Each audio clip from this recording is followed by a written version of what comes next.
Good afternoon, everyone. Good evening for some of you, and maybe good morning. I don't know if there's someone who's joining us in another latitude. My name is Kiela Caudillo, International Partnership Specialist at the University of Saskatchewan in the International Office, and I will be your host today. Thank you for joining us, and I really hope that this session is going to be informative and useful to all of you. As we gather here today, we acknowledge that we live and work on Treaty 6 territory and the homeland of the Métis. We pay our respect to the First Nations and Métis ancestors of this place and reaffirm our relationship with one another. I also acknowledge the Indigenous lands and relationships of our partners from across Canada and in Latin America and around the rest of the world. Before I start, I would like to go through some housekeeping items. I would like to ask you to keep your microphone muted during the presentation. At the end, we will have time for some Q&A, and whether you can raise your hand and open your mic and start making the question, or you can type your question in the chat box. When using the chat box, please select to everyone, so everyone will be able to see your question. As I said, we are going to be recording today's presentation, and it will be available per request. I'm going to share right now in the chat box a link to a survey. See, here it is. There is a series of questions which will allow you to provide some feedback, and also where you can let us know if you would like to receive the materials for today's presentation. As I mentioned, the recording is going to be available in a PDF with the PowerPoint presentation. As well as you can let us know if you have intentions to connect with Latin American countries, institutions, and the rest of the world as well. So I really hope that today's presentation, at the end of today's presentation, we are going to be able to know what CALDO Consortium is about, where in the world is CALDO making presence, who can participate in the CALDO activities and the benefits, how you can get involved, and if you would like to know about travel funding opportunities available to connect with Latin America and other countries, we are going to be giving you some information about that too. All right, well, without further ado, I would like to introduce our first guest, Mr. Rodrigo Delgado. He holds an extensive experience in business and administration. He has an MBA from the University of Ottawa, and he's a proud alumnus from a recognized university in Latin America, Universidad Santiago de Chile. Mr. Rodrigo is the Executive Director of the CALDO Consortium. So who better than Rodrigo to give us a further introduction to the CALDO Consortium? Thank you, Rodrigo, for joining us today. Please open your mic. Well, thank you so much. Let me know when you want me to change to the next slides, okay? Thank you, Kiela. Can you hear me correctly? Perfect. All good. Excellent. Well, thank you so much, Kiela, for the invitation. Thank you to you and all team University of Saskatchewan for organizing this session. Thank you to every one of you attending this session this afternoon. Of course, it is Friday afternoon. Probably some of you are almost ready to jump in to enjoy your weekend. So thank you for taking the time to get this information. I'm going to go right away to explain you a little bit more about CALDO. And of course, I'm going to stay up to the end of the presentation just to receive some of your questions, and I will be more than happy to answer all of them. So Kiela, please. So what is CALDO? Basically, CALDO is a consortium of top Canadian research universities. So just to be one of the universities members of CALDO, a university should be part of the U15. So that's a crucial information, because even I have to say that we have been receiving a lot of requests lately from other universities in Canada that are interested in trying to join CALDO, but at least up to now, CALDO, according to the definitions and bylaws defined by the board of directors, CALDO is only composed of universities that belong to the U15. So among the U15 universities, there is a subgroup of universities that are working together under the umbrella of CALDO in Latin America. So CALDO is working right now only in Latin America, even though that we have been asked by the government of Canada if we are planning to expand a kind of similar CALDO model in other regions of the world. But up to now, we are just working, and we will continue working at least for the next month only in Latin America. What do we do basically through CALDO? There are a couple of things that we do through CALDO. One is to build partnerships with government agencies and funding partners in Latin America. So we sign agreements with government institutions to attract international students, graduate students that could be interested in studying a master's degree, a research master's degree, or PhD at any of the CALDO members universities.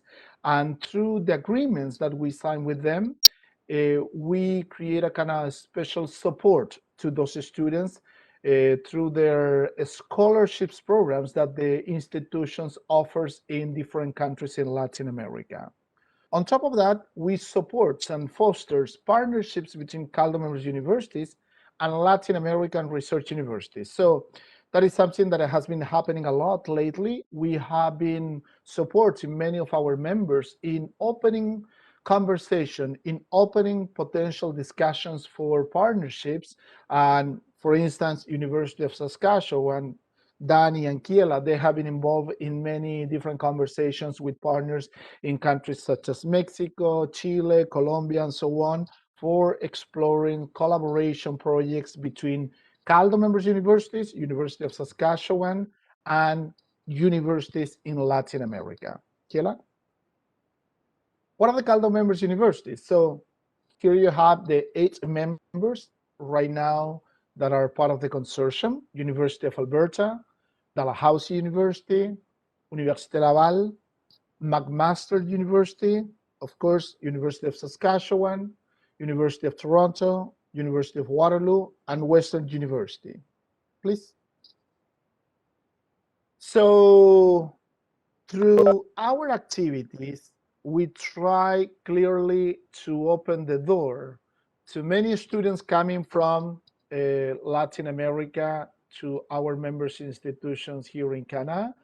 But the way that we do that opening for the students is through the signing of agreements between national scholarships programs, or even in some cases, some provincial or state programs. That is the case in Mexico, for example, that also, that beside the agreement that we have with a federal institution, which is CONACYT, we do have an agreement as well with Educafin that belong to the state of Guanajuato in that specific region of the country. So we do sign agreements with national and state agencies for supporting the students coming through CALDO agreements to study master's and PhD to our universities. We facilitate the conversation between the institutions and the institutions in Latin America and our universities here in Canada, being a single point of contact for mobility, collaboration between universities in Latin America, between government institutions, government agencies interested in training professors, training their different teams in different subjects of interest according to their needs. At the same time, we facilitate a lot of matchmaking between institutions, department, and researchers, and that is exactly what we have been doing with many of our universities, opening the door to sign some specific bilateral agreements in topics such as engineering, health programs, or so many others that could be agriculture, of course, that could be of interest between partners in Latin America and our universities here in Canada. And at the same time, we do a lot of promotion through meetings, presentations, on-site events well, of course, before the pandemic, before April 2020, we were organizing yearly several events, several meetings and missions to Latin America to share information about our universities, to increase the knowledge of our universities among the universities and potential candidates from those countries. So that is something that we have been trying to replace since 2020 up to now, with a lot of virtual events, webinars, and virtual fairs that we have been doing along with our members through several platforms. Kiela?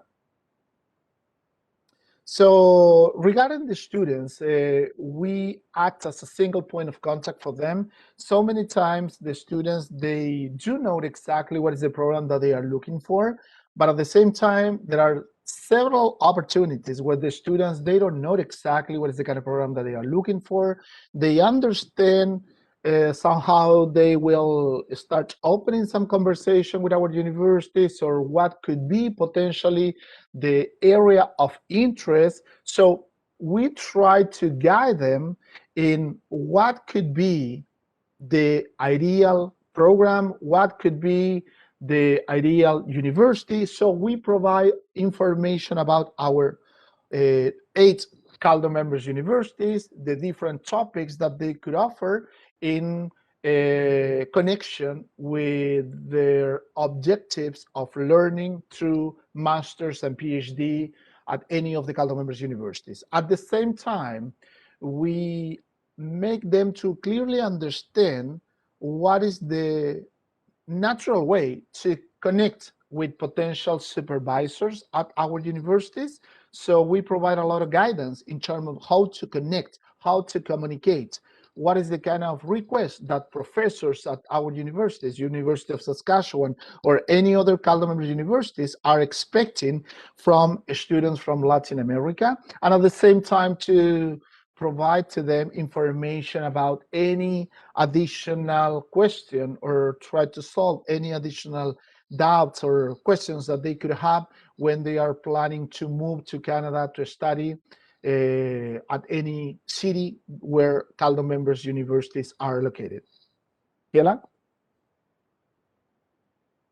So overall, we provide this kind of free assistance in what are the steps that they need to do in order to apply to different graduate programs at our CALDO members universities, and guidance in how to contact and communicate with supervisors for finding out the right partner, the right person, the right guidance that they require for their different master's or PhD programs.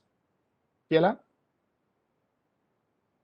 Here you can see at least up to now, 2021, what we have been defining as a key markets where CALDO has been working in terms of economical situation, quality of the universities, scholarships available for each country, and the political situation. So Chile, Panama, Colombia, Mexico, and of course Brazil have been very important markets where CALDO has been working and opening a lot of different partnerships with institutions.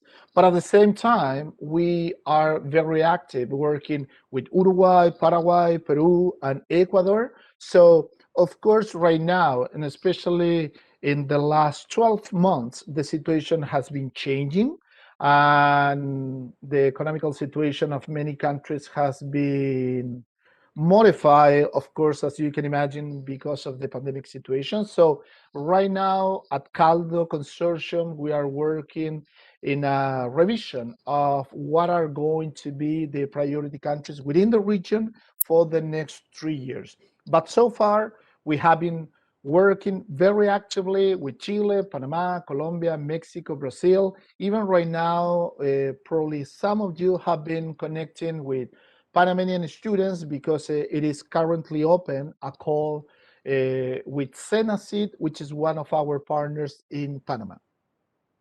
Kiela?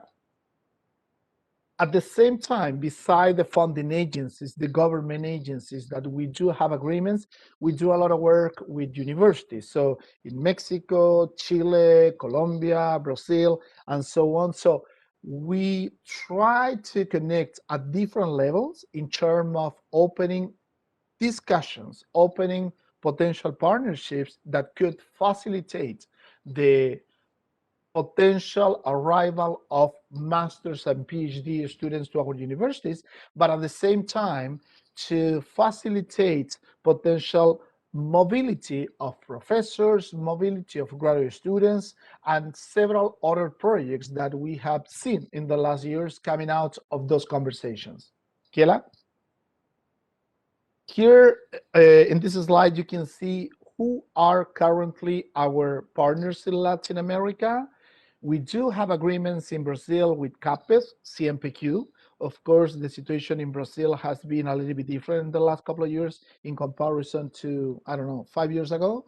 But of course, we keep working very actively in Brazil because of the quality of their institutions, the quality of the students. So we, even though that probably right now there is not a similar number of students coming from Brazil in comparison to previous years, still it is a very important market for our universities, and we are working very closely with those agencies as well.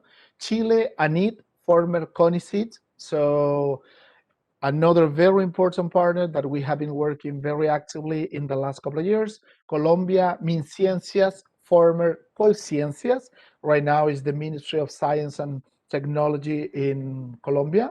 Indeed, we just knew today that the government of Colombia, the Ministry of Science, is going to open a call for PhD in the coming weeks. So that is exactly part of the agreements that we have with them.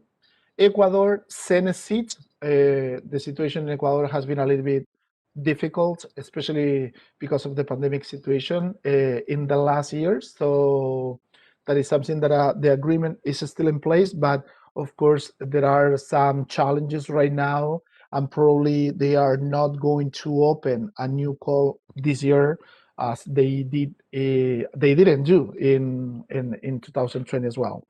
In Mexico, we have, as I said before, an agreement at federal level with CONACYT, and probably you are familiar with that agreement, and also with the states of Guanajuato through Educafin.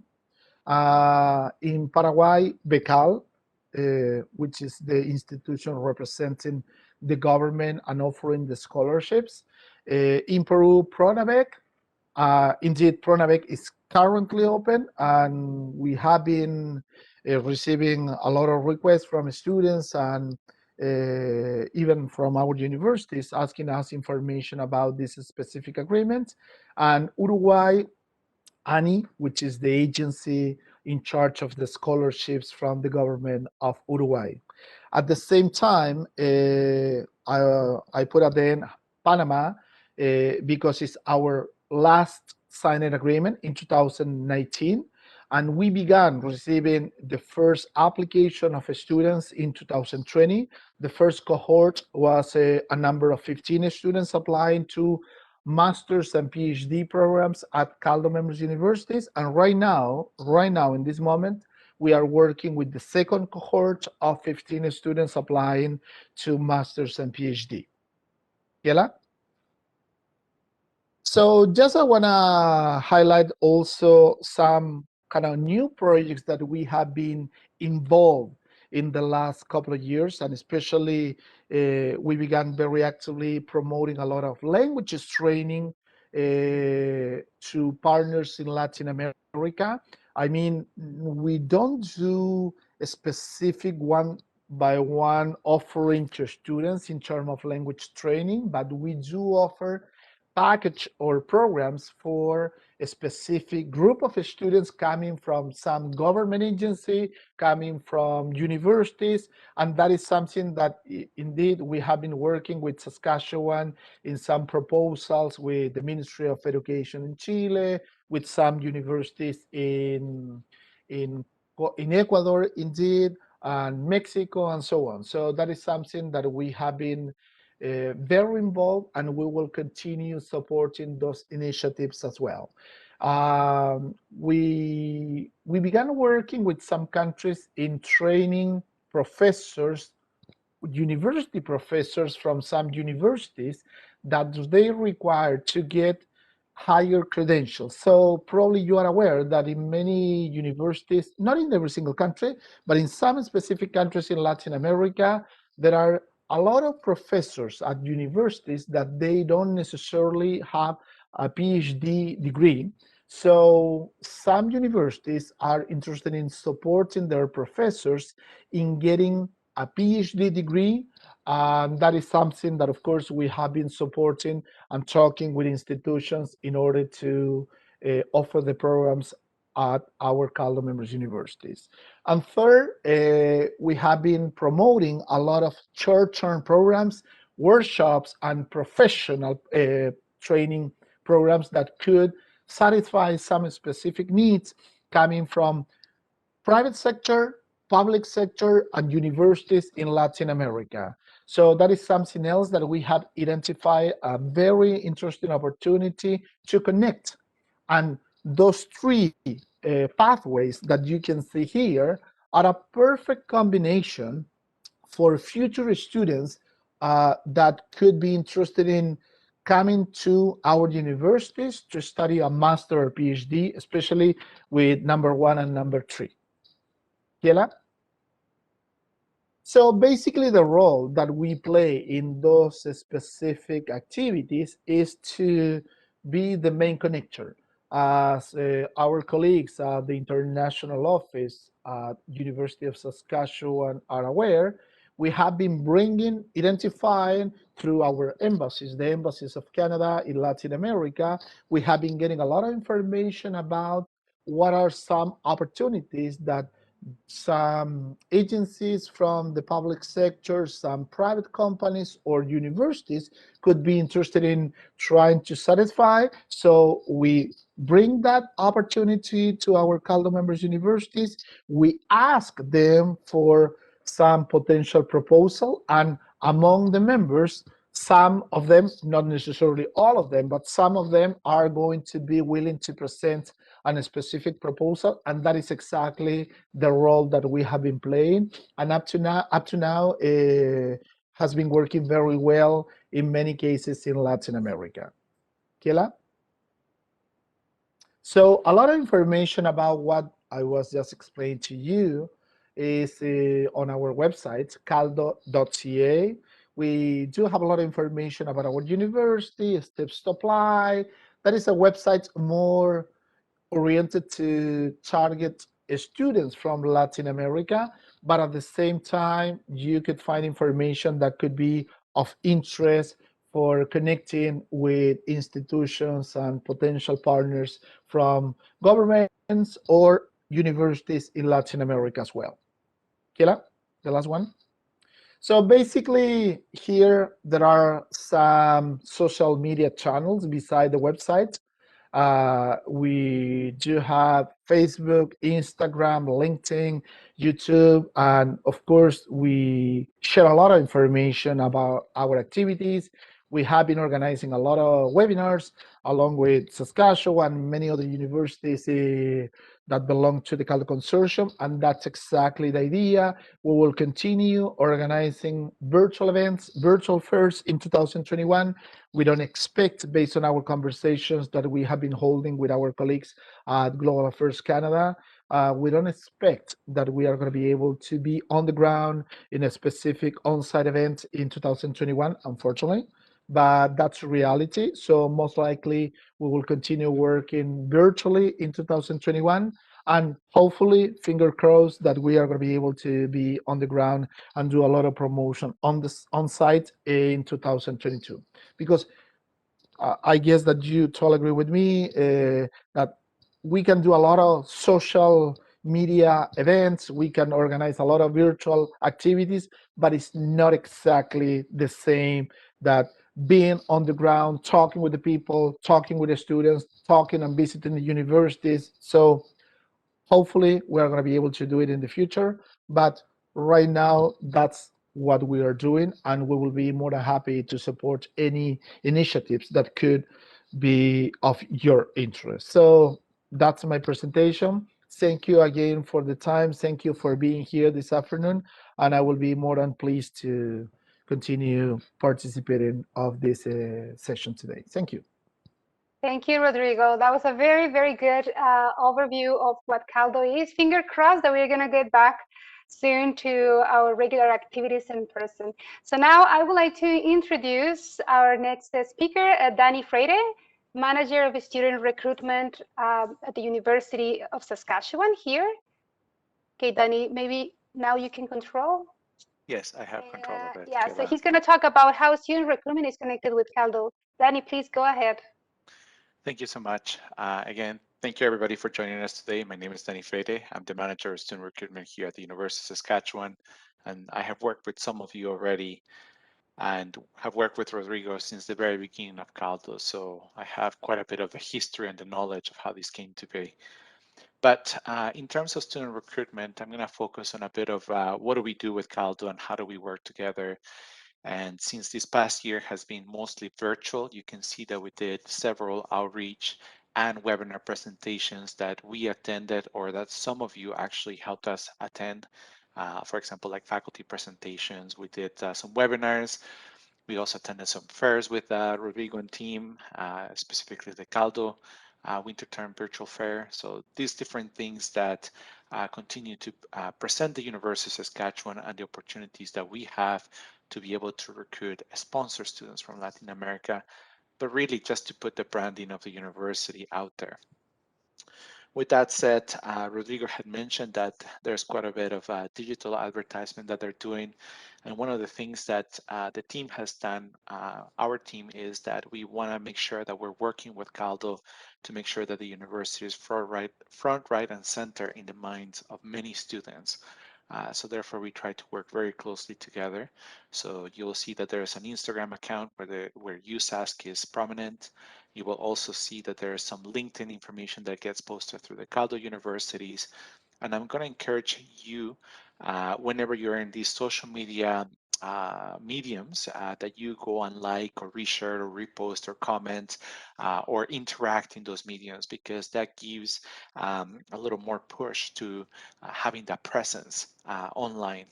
And given the current world that we live in, is super important for us to ensure that students know that the university is behind this initiative. In addition to what CALDO does, the University of Saskatchewan, especially student recruitment, we do our own social media and our own digital advertisement. And we strategically align ourselves with CALDO countries. Although we don't try to replicate everything, we specifically focus on certain areas where we put some advertisements to highlight master's and PhD opportunities, and also undergraduate and ESL, just because that's the way that my portfolio falls. So when you think about, we have calls and we say, okay, we would like to post information the way that we're thinking about it. And my colleague Memo Galvan leads part of this digital strategy, is to have one central hub where we post information, again, and then the information gets shared in a variety of channels, including CALDO here at the bottom right side corner where it says CALDO. But in addition to that, we do many other things across various platforms to ensure the university is always in the mind of students. One of the things that you would notice is that we collect student testimonials, and that's how we push the information out to these channels. But I would say that in addition to the student testimonials, it will be super interesting if we can have some of your testimonials being shared with us, whether you work with CALDO students or you want some research to be highlighted, or maybe you just want to tell us a story of the work that you do with Latin America. It really helps to continue that promotion of the university in these countries. In the chat, I'm going to share the Survey Monkey that can be shared with your students for them to be able to self-select if they would like to provide us with a testimonial about the work that they're doing on campus or about their experience. Sometimes it's just really nice to have some of these Latin American students highlighted. I put an example here that you can easily find in YouTube, and it has more than 10,000 views. Really quickly, just to give you a report of CALDO activity. Every year, we provide a report to CALDO on the number of students that have applied from the countries that CALDO has is active in. So Brazil, Chile, Colombia, Ecuador, Mexico, Panama, Paraguay, Peru, and Uruguay. And then we look at the number of students that have told us that they have funding through one of these agencies. So if you have a student that has funding through an agency and you have let us know, we record that information. So student recruitment and CGPS work very closely together to be able to tag these students and say, yes, they have the funding from these one of these country agencies. And the last number, or the gray line that you will see, is the actual number of students that are in the university taking classes with us, and maybe they are either funded by yourselves, or maybe they're funded by their government institution, but we don't know that information. So this is what we know, and this is what we provide to CALDO. But just to give you a little bit more context, you will notice that in some places there are zero students, and that's partly because some of them are new agreements, like Rodrigo mentioned earlier, and some of them are just countries where we, the University of Saskatchewan and Student Recruitment, has decided that maybe we don't have enough bandwidth to do work. But it doesn't mean that you are not doing something in one of these countries. So I took a look at the number of enrolled students in the academic year of 2019-2020, which is not quite aligned with the CALDO report. But to just give you more context, the number of enrolled students from Brazil is about 109. Chile is less than 5. Colombia and Ecuador and Mexico are the three countries where we, Student Recruitment University, has put a little more effort to recruit students. We have 32 students from Colombia, 77 from Ecuador, 43 from Mexico. And as you can see, the remainder of the countries like Panama, Paraguay, and Uruguay are less than 5 or 0. Peru going to 12 students total. And by total, I mean these are students that have said they're either in undergrad, grad, or ESL, studying at the University of Saskatchewan between 2019 and 2020 academic year, not to be confused with the report of CALDO. There is a bit of a process support that we do as part of the student recruitment / CGPS role that we play in the university. So when you go to grad.usask.ca, you will notice that all the international scholarships that CALDO provides have been updated in that website. And you will find that each country, we have updated each one of those contracts to make sure that that information is available to you. In addition to that, whenever we get a call for applications or an open call from one of these countries, through the CGPS newsletter, we try to send that information out to faculty.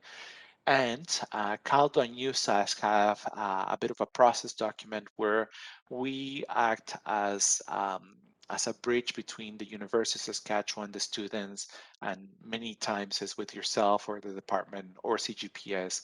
So when I think about it, Kiela had asked me to really focus on this. And, you know, the student's responsibility is really to be in touch with the supervisor, the professor, and the department to understand how the application process, and if, follow all the due diligence that requires for them to become a U of S student.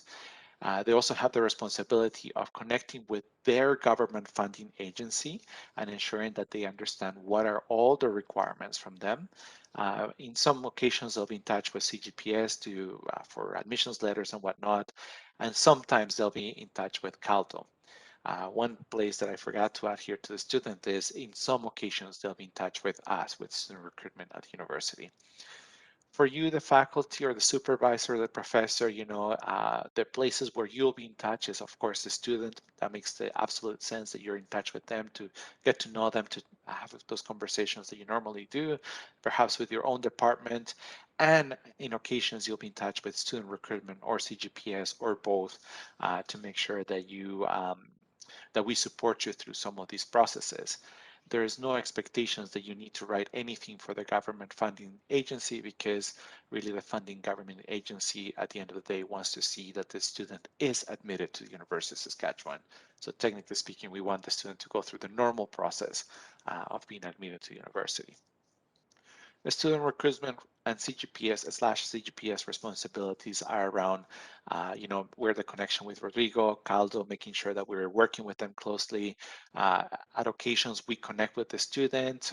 At occasions, we connect with supervisors. In the last month, I actually was in a meeting between a student, a supervisor, and us. And that's our role, to make sure that we bridge those gaps there. And finally, there are occasions when a student may say, well, we need this type of letter, and I will personally pick up the phone and call the agency and say, okay, what exactly is it that you need, so that we can speed up the process and not be lost in translation. So that is our role, to make sure that the university understands what exactly the government funding agency requires of the university in order to support the student. The last couple of slides that I have here, and I'm very conscious of the time, Kiela, there are open calls available for Mexico right now. The open call is for Becas al Extranjero, where the application deadline is June 11th. So the Mexican student that is in process should have, I believe, an LOA, or letter of admission from the university, in order to apply to one of these scholarships. And when I have a second, I'll throw the link onto the chat so you can look for more information there. If you are a faculty and you're starting to work with students from Latin America, and they are in the process, or they're thinking about applying for the scholarship, we highly encourage you to let them know that there are scholarships from their country. If they need support, the website has some of that information updated, as I mentioned earlier, but also there's an email called grad.recruit@usask.ca, where one of my team members, specifically speaking Shani Chaudhary, will be able to answer any of these questions and connect with the students and answer any of that. There's also CALDO, Rodrigo and his team, through graduate.coordinator@caldo.ca, is able to answer some of those questions about the funding agency as well. And I'm going to stop there because I'm conscious of time, Kiela, and I'm going to pass it back to you. Thank you, Danny. That was a very good explanation of the process and how you, as a faculty, can get involved with the student recruitment for the best and most efficient way to recruit your students from Latin America. So just briefly, before 2019, already Rodrigo and Danny mentioned some of the activities focused mainly in the graduate student recruitment, development of agreements with funding institutions. And now in 2020, new initiatives came up. So with the transition to a virtual environment, some activities became stronger and some others were developed as new opportunities.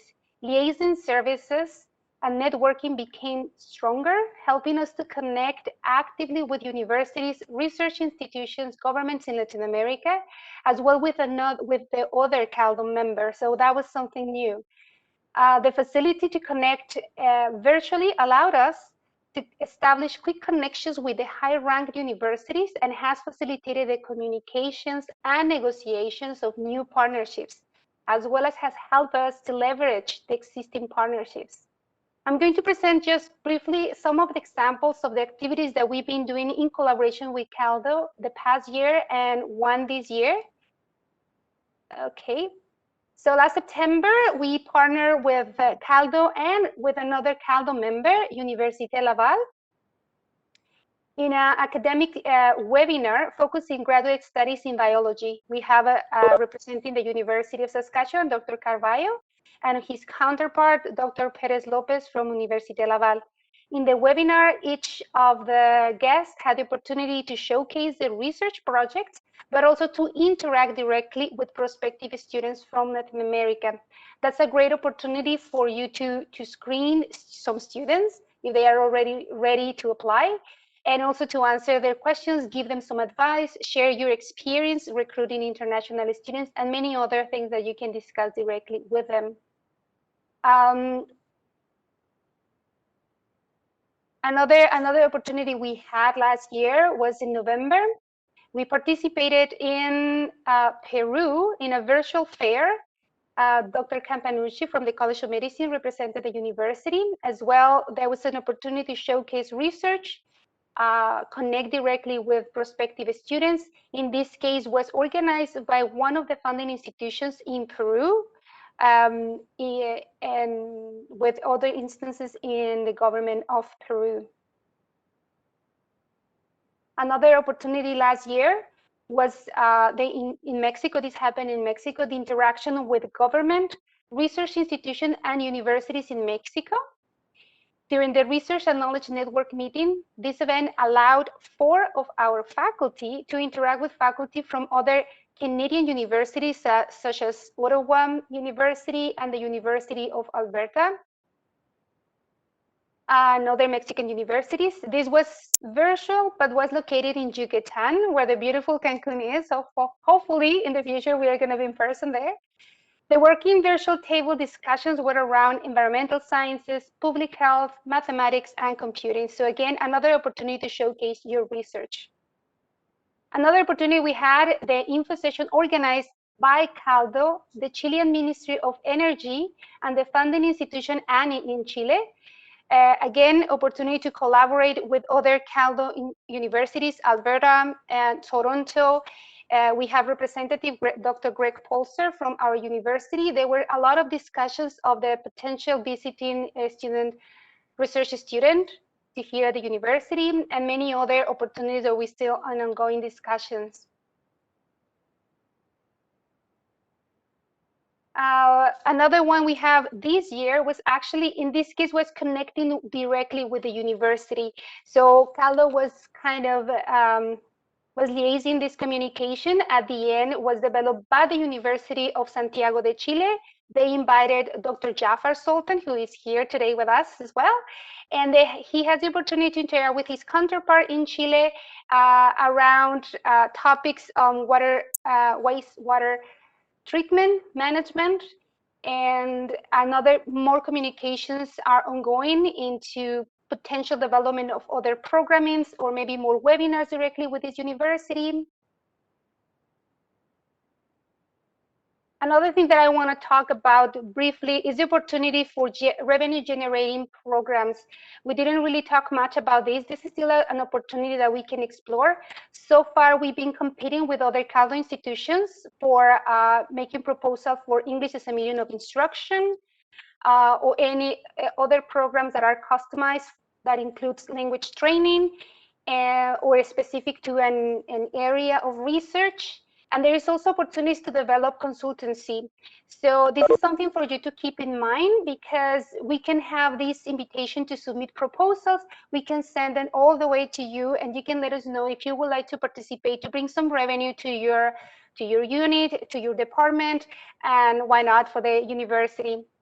So this is still opportunities to explore. Finally, I would like to talk a bit about how CALDO has helped us to establish new partnerships. As I mentioned, Universidad Santiago de Chile is one of the new ones. We've been very active with them. Universidad Católica del Maule in Chile as well. We have a revenue generating program already established with them that hasn't happened because of the pandemic, but hopefully next year it's going to happen. And also has helped us, this relation through CALDO, to strengthen relationships with high-ranked universities. For example, the last 2 ones are in Mexico, the 2 major universities, the public UNAM and the private Tecnológico de Monterrey. Now I would like to give the microphone to my colleague Megan Fillatre, International Research Specialist. She's going to talk about what opportunities for internal funding you can apply if you would like to create new partnerships, strengthen the existing ones. And some of these might be from Latin America, and some of them might be from other parts of the world. So Megan, please welcome. The microphone is all yours. Thank you so much, Kiela. Good afternoon, everyone. Buenas tardes a todos.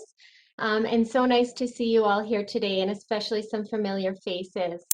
Especially nice to see you, Rodrigo. Excellent presentation, and wonderful that you were able to join us to give more detailed and informative information to our faculty members here at the USask.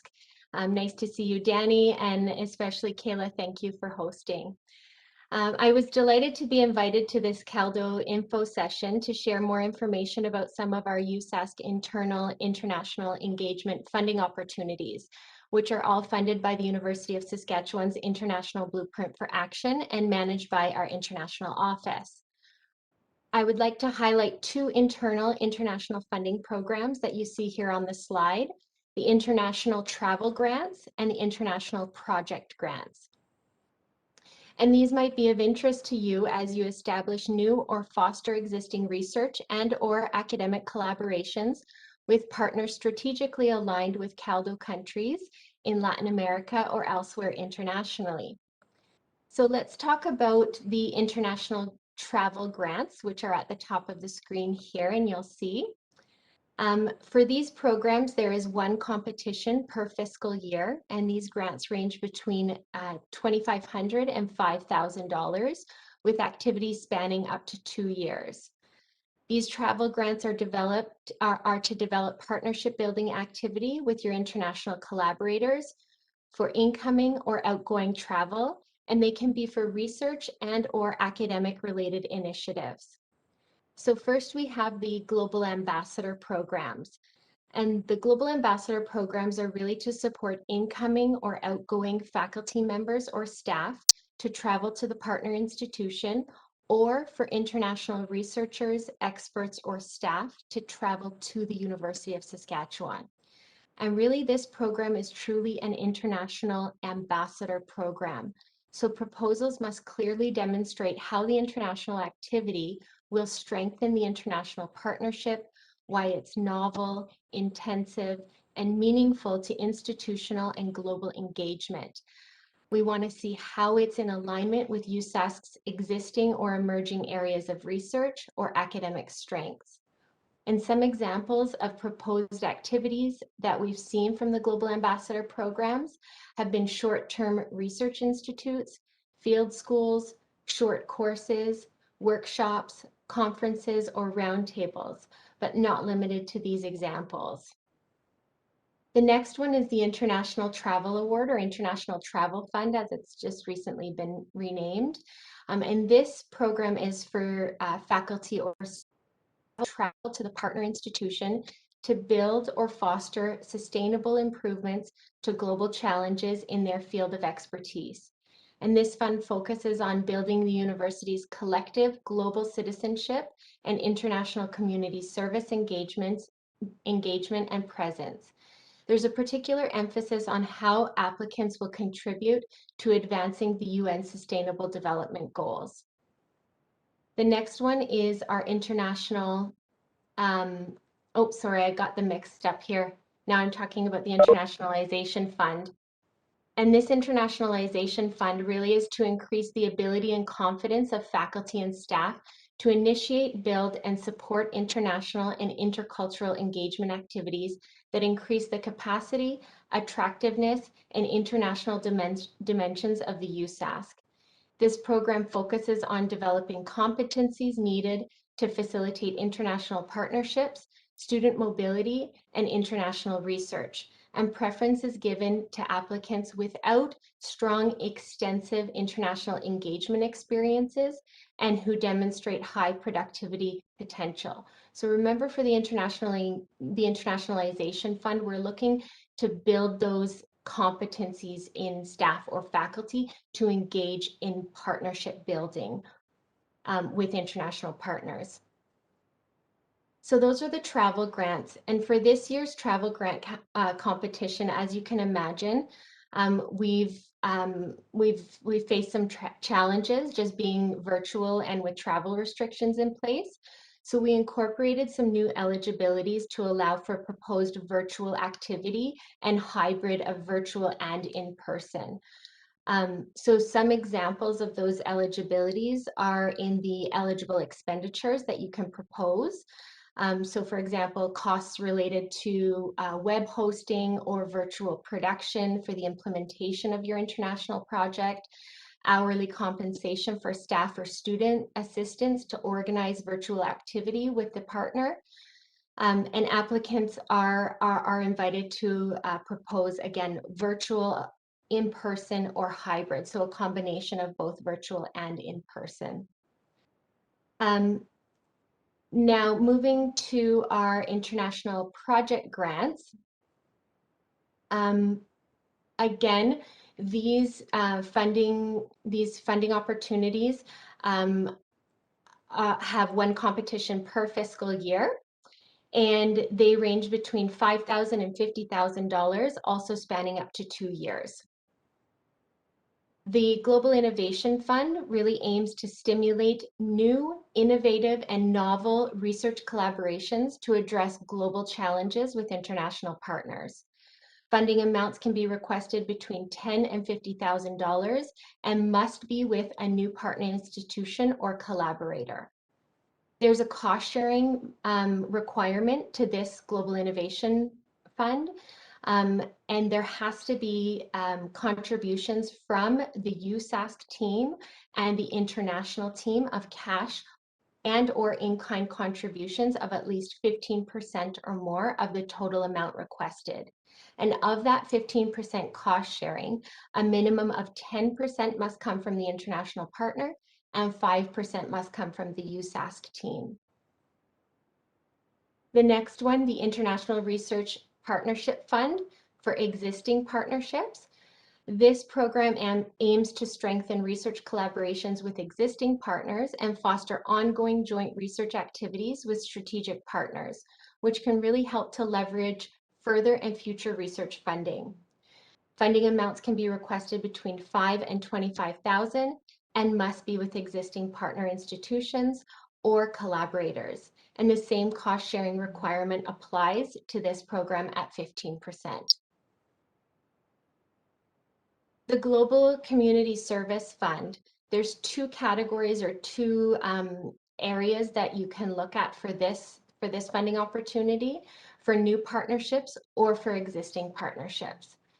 And this program really aims to support new collaborations and engage for the new partnership, of course, to engage with communities to improve welfare and quality of life, benefit society, grow our global citizenship, and build knowledge, skills, tools, and technologies with communities around the world. And funding amounts for the Global Community Service for New Partnership Grant can be requested between $10,000 and $50,000, and for existing partnership grant category, between $5,000 and $25,000. For the Global Community Service Fund, there is no cost sharing requirement. So now that I've gone through some of these particulars on the program parameters, I would like to share just a few quick tips for you to think about if you're interested in these internal funding programs and if you're developing proposals for them. So for example, for each program, we have terms of reference with selection criteria outlined in the terms of reference. So it's really important that you look at the selection criteria. Almost all programs will ask for demonstration of how your proposal advances the United Nations Sustainable Development Goals, which in our international office we've been strong advocates of. So really highlight how your international partnership is advancing the 2030 agenda and at a deep, meaningful level. So you might want to look at the Sustainable Development Goals at how it's impacting society, how it's achieving or addressing the goals. You can look at one particular goal or several and how they're working together to uplift the Sustainable Development Goals as a whole. A few other tips that I wanted to share with you is that you really want to show how you are extending beyond the benefit of an individual researcher to researcher collaboration. So these internal grants really try to span beyond that one-to-one researcher to researcher partnership and look at how you're extending it to a departmental, college or school-wide or even institutional level. You want to shape your proposal to truly be international in scope. The international partners should be major players and not just add-ons. And the proposal must have international and societal impact. You also want to show clear potential for sustainability and scalability of the international partnership beyond just that proposed collaboration. So remember that these are internal seed grants, and we want to see how you are planning to sustain these programs with your international partners in the future, or how you're using them to leverage future and further funding. Think about what key community partners you will be working with. This is especially pertinent for the Global Community Service Fund. Are you bringing in and are you working with NGOs, local ministries, and community groups for those groups to then sustain and potentially scale with you the project, just as some examples. We're also looking for partnerships with world-class innovative collaborators and institutions that will have high impact potential. And also, of course, like any other funding proposal, it must be logically and financially feasible. Kayla, next slide, please.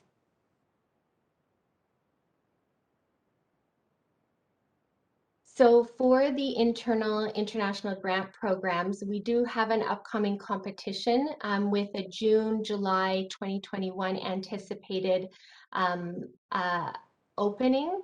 And we're hoping to have that competition open for a few months with a deadline in November, December 2021, and start dates would be in 2022, early 2022. All of our international grants and program parameters are posted on our internal funding page through the international office, and I've put the link here for you to see, and maybe afterwards I'll pop it in the chat there. All funding opportunities are also sent out through research listservs, and there's 4 research listservs. You may be subscribed for these, and if you're not, it's really encouraged that you do. And our international office sends out all internal and even external funding opportunities, and we try to target the reach to whichever it's pertinent to, whether that be agriculture, CIHR, NSERC, or SHRC listservs. And there's also a newsletter that Research Acceleration and Strategic Initiatives, RACI, is putting out on a weekly basis. And so if you're subscribed for the newsletter, any of the listservs, then you will also be getting the newsletter. And here's the link to sign up for any of the 4 research listservs. And I've also posted our international office email here. And so for any of the internal calls, if you have any questions or if you would like proposal development support, please reach out to us. We're more than happy to provide any type of development support, review, feedback, and really help to get those proposals into good shape. We help to coordinate the adjudication and selection committee, but our international research specialists do not sit or provide comments of any sort on the adjudication committee for conflict of interest reasons. So we are absolutely happy to offer proposal development support and review. And I see my colleague Lily is on the call here, who many of you also know. And we will be more than happy to provide that support. And please, once again, sign up for the listservs or connect with us if you have any questions about the international engagement funding opportunities. Thank you so much. Thank you, Megan. That was a great, opportunities for all the faculty who are interested in applying to this funding, and great tips that you provide as well. Thank you very much. I see that we are already in at 3:01, but if you have any questions, please jump, or you can just type it in the chat box. Open your mic. And we already have added the 2 survey monkeys in the chat box. So one is for engagement with student recruitment, and the other one is for you to provide some feedback that we really appreciate. And also you can let us know in the survey if you would like to receive the materials of today's presentations. And if you need also more information, you can connect with us. Is anyone here with a question? I hear a microphone, but I cannot see it. I have just one quick question for you, Rodrigo. I wonder if when a student goes directly to CALDO website, is there any cost or fee involved? Yeah. You're muted. So sorry, Kiela. No, nothing at all. As I was mentioning in the presentation, all those services are free for the students. So we try to be very clear with the students every time that we do a presentation, in the past on-site, right now virtual events, that once we do sign agreements with partner agencies from specific countries, all the services included are for free for the students. So we are not a kind of agent or a specific agency working with recruitment of students only, and we charge the universities. No, as you know, well, CALDO was born under the group of 4 initial members of the CALDO Consortium, and afterwards CALDO has been keep working basically under the control and management of the board of directors, which is composed of 1 member per each CALDO members university. So all the services that we offer are just to increase the number of students coming from Latin America to our universities. We facilitate through the agreements that we signed that process, and at the same time we highlight the name and presence of our institutions among universities, government agencies, and potential students in Latin America without charging anything to any one of them. Thank you, Rodrigo. We have another question here for you, Daddy. Yeah, I see it, and thank you, Randy, for that. At this moment, that's a bit of out of our hands, because it's the Canadian government that dictates the quarantine processes. And yes, absolutely, the students will be responsible for covering those costs themselves. And again, it's out of our control at this moment, so we just have to follow the federal and provincial regulations. With that said, the government of Saskatchewan did try to figure out a way of bringing our students to Saskatchewan quickly, but fortunately, we do have to follow those regulations at the federal government level. Thank you, Danny. Thank you. Yes, we have a question. James, please go ahead. Do you want to type it, or you want to open your mic? I can chat. Thanks very much. Thank you everybody for the presentations. It was really useful, and useful for me as someone who has benefited from CALDO but not fully immersed myself in what CALDO does and how the university interacts with CALDO.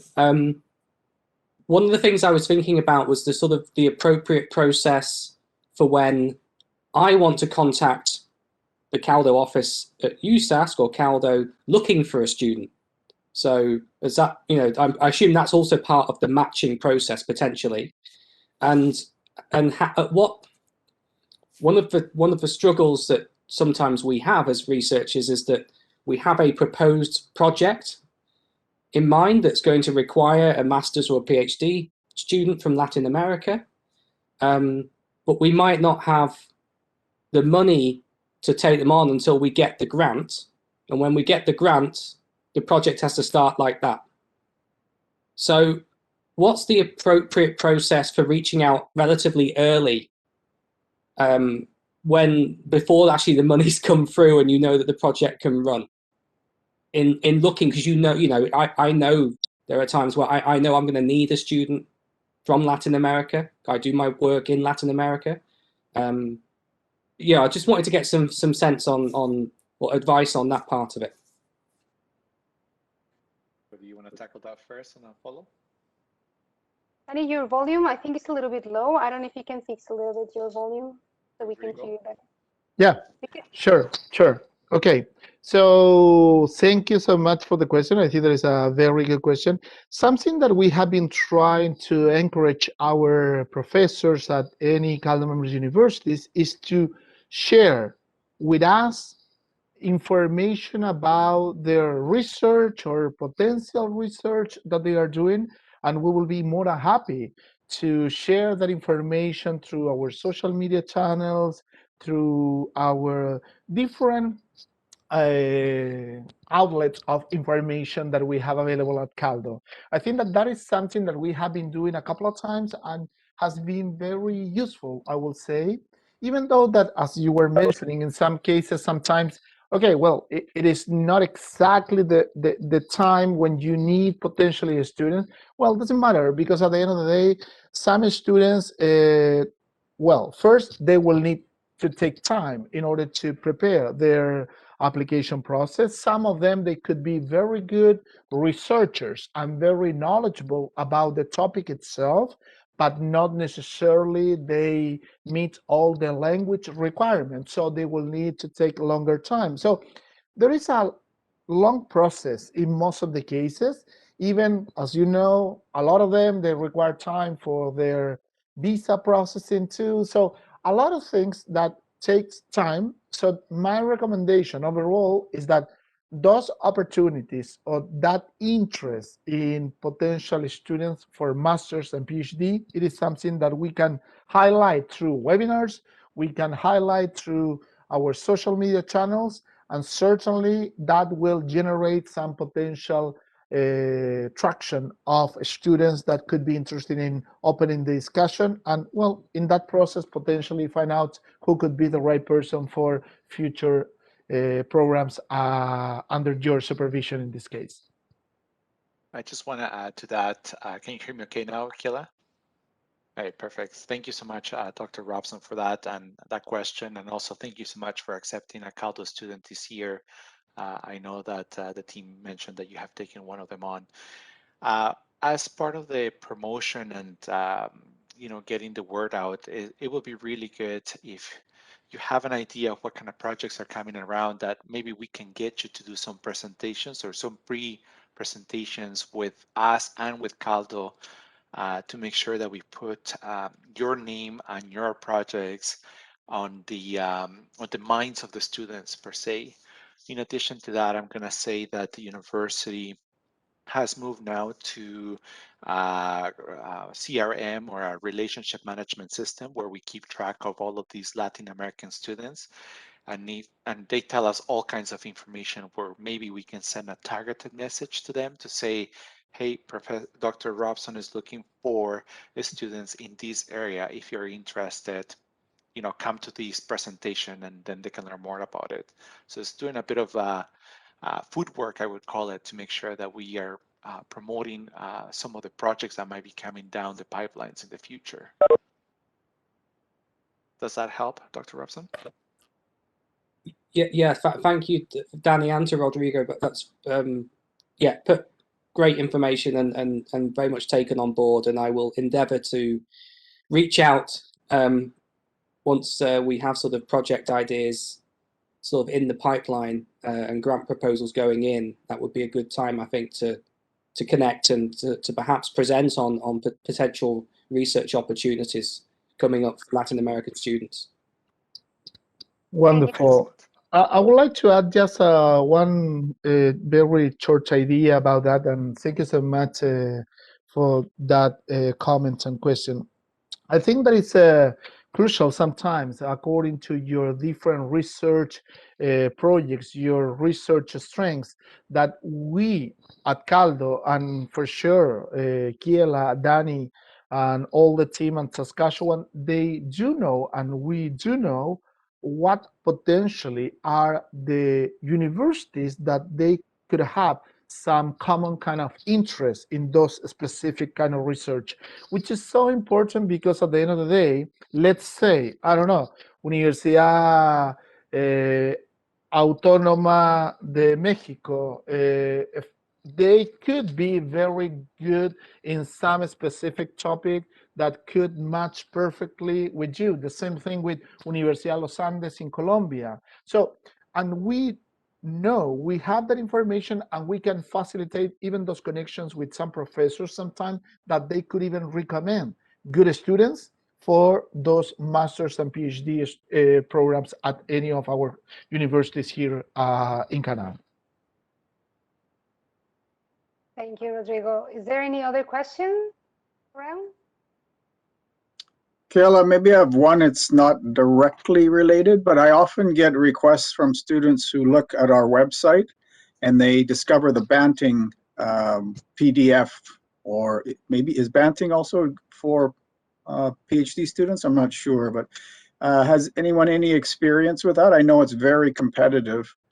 So I'm just curious, should I invest in going through the process, or what do I need to know from the student to see if they would even qualify for a Banting fellowship?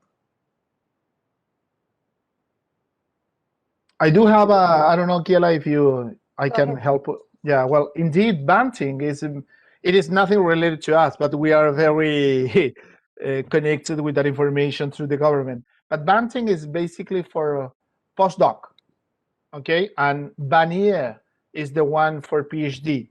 Both are quite good, but at the same time, as you were saying clearly, both are very competitive. It doesn't mean that are not possible to apply or get the scholarship. Indeed, we know, we do have information that Mexican students have already received, for example, Vanier scholarship, and I think that also some Colombian students. So overall, it is competitive because also it's worldwide. It's not only for Latin America, even including Canada. But it's totally feasible as well. So that's basically, but Vanier is for PhD and Banting is for postdoc. Okay, so by looking at the student's transcript and experience, we should be able to get a good idea if they have a chance, or not necessarily. Marks are not the prime criteria. According to our knowledge, it is, of course, very important attribute as part of the things that they take in consideration, but there are so many other factors as well. So my recommendation in that sense, because again, it is not a scholarship that we do manage or we do have the information. In that sense, through the international office, my recommendation will be to be in touch directly with the people at international division at Global Affairs Canada, and they could give you Edu Canada, indeed, that they could give you a way better idea of that specific scholarship. And Randy, I might just jump in here to let you know that this program is managed through the CGPS, and they run an internal competition in advance of the funder deadline. And to Rodrigo's point and what you had mentioned, it is exceptionally competitive and a very rigorous competition. Right, so that's what I see. Often students see it and I'm not sure they would qualify. So I'm just trying to figure out, how do I determine which student I should pursue it with, if any? I would say that that connection with CGPS will be very important, especially with Heather Luki, which is the one that manages those processes for the university. If you want, I can make the connection, but if you already have a connection with her, I would say a quick email to her will suffice to give you more guidance as to the university process. Sure, thanks a lot. Yeah, you're welcome, Randy. All right. Well, I think it has been a great afternoon. Thank you very much for attending. Thank you very much for staying with us and with your questions. As I mentioned, we sent a couple surveys, and in the surveys we can collect as well some of your questions if you still have some. If there is no other questions around, then I think, Jim, do you want to talk? Yes, go ahead, Jim. Just a very quick question for Danny, because he mentioned in his presentation about CONACYT, las becas al extranjero, and but I'm right in thinking they've still narrowed it down to health only. So if you're not working in the area of health, it's probably not going to apply, or has there been a change? There has not been change, correct, Rodrigo? Yeah, nothing at all. Okay, thank you. Yeah, but just I want to highlight something there. The projects or the studies that they are supporting, it is not only just coming from the Faculty of Medicine or the Faculty of Health, could be something else as well, but should have an important component in the topic described in their call. So that is something that is important to highlight. So it is not just only for PhD or master, PhD in this case, basically, that are just coming or offered through the Faculty of Medicine or Faculty of Health at any of our university. It could be from another faculty as well. Thank you. My pleasure. Thank you, Jim, for your questions. Any other questions? Okay, well, thank you very much. Thank you, and have a wonderful weekend. And we look forward to hearing from you, more questions, and to keep in touch with all the international activities we are developing. Thank you, and have a great evening. Thank you so much.